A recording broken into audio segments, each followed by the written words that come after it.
Hi all, അസ്സലാമു അലൈക്കും. അപ്പോൾ ഇന്നത്തെ വീഡിയോ എന്ന് പറയുന്നത് കുട്ടീസുകളെല്ലാം കൂടി ചേർന്നിട്ടുള്ളൊരു നോമ്പ് തുറയാണ്. അതായത് മോളുടെ ഫ്രണ്ട്സ് എല്ലാം കൂടി ചേർന്നിട്ടുള്ള ഒരു നോമ്പ് തുറ. പക്ഷേ അവർ ഇതിലുള്ള പ്രത്യേകത എന്ന് വെച്ചാൽ അവർ തന്നെ പൈസ കളക്ട് ചെയ്തു. ഒരു 10 പേര് വരുമെന്ന് പറഞ്ഞു. 9 പേര് വന്നു. 9 പേര് വന്നു പൈസ കളക്ട് ചെയ്ത് അവർ തന്നെ സാധനം വാങ്ങിച്ചു. പക്ഷേ ഞാൻ ഉണ്ടാക്കി കൊടുത്തത് ഞാനാണ്. പിന്നെ സാധനങ്ങളൊക്കെ മേടിച്ച് തന്നപ്പോഴത്തേക്ക് എല്ലാം കുക്ക് ചെയ്തു അതിൻ്റേതായ രീതിയിൽ. പാകം ചെയ്ത് കൊടുത്ത ഒരു ചുമതല മാത്രമേ എനിക്കുണ്ടായിരുന്നുള്ളൂ കേട്ടോ. ബാക്കി സാധനങ്ങളൊക്കെ എൻ്റെ അടുത്തോട്ട് എത്തിച്ച് തന്നത് അവരെല്ലാവരും കൂടി ചേർന്നാണ് കേട്ടോ. 2 പേരാണ് സാധനങ്ങൾ വാങ്ങിക്കാനും ഫ്രൂട്ട്സും ചിക്കനും മറ്റ് സാധനങ്ങളൊക്കെ മേടിക്കാൻ പോയിട്ടുണ്ടായിരുന്നത്.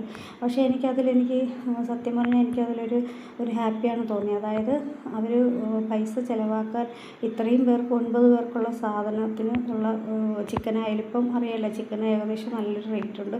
അത്യാവശ്യം വലിയ ചിക്കനാണ് വാങ്ങിച്ചിട്ടുണ്ടായിരുന്നത്. അപ്പോൾ ഇതൊക്കെ ഒന്ന് എങ്ങനെ നമുക്കത് മുടക്കി വാങ്ങിക്കാം, അല്ലെങ്കിൽ ബാക്കി പൈസ എങ്ങനെ നമുക്ക് മിച്ചം പിടിക്കാം എന്നുള്ളതൊക്കെ അവർ ഏറെക്കുറെ മനസ്സിലാക്കാനുള്ള ഒരിതായിട്ടാണ് കേട്ടോ എനിക്ക് തോന്നിയിട്ടുണ്ടായിരുന്നത്. കാരണം അത്രയ്ക്കും കെയർഫുള്ളായിട്ടാണ് ഓരോ സാധനം വാങ്ങിച്ചുകൊണ്ട് വന്നിട്ട് ഇനി ബാക്കി ഇത്രയേ ഉള്ളൂ, ഇനി എന്ത് വാങ്ങിക്കണം, എന്ത് ചെയ്യണം എന്നുള്ള രീതിയിലായിരുന്നു നോമ്പ് തുറയുടെ ആ ഒരു രീതി പോയിട്ടുണ്ടായിരുന്നു. അതുകൊണ്ട് ഞാൻ അവരുടെ ആ ഒരു പൈസയുടെ സേവിങ്ങും അവർ ചിലവാക്കുന്ന രീതികളൊക്കെ ഞാൻ തന്നെ അതിശയിച്ച് പോയി കേട്ടോ. കാരണം നല്ല രീതിയിലായിരുന്നു അവർ നോമ്പ് തുറന്നുണ്ടായിരുന്നത്. ഈ തണ്ണിമത്തനൊക്കെ വലിയ തണ്ണിമത്തനാണ് വാങ്ങിച്ചുകൊണ്ട് വന്നിട്ടുണ്ടായിരുന്നത്.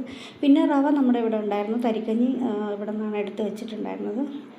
അപ്പോൾ അൽഹംദുലില്ലാ നല്ല രീതിയിൽ നോമ്പ് തുറ പോയി. അപ്പോൾ ഇന്നലെ അതിൻ്റെ ഇടയ്ക്ക് നല്ല മഴയുണ്ടായിരുന്നു.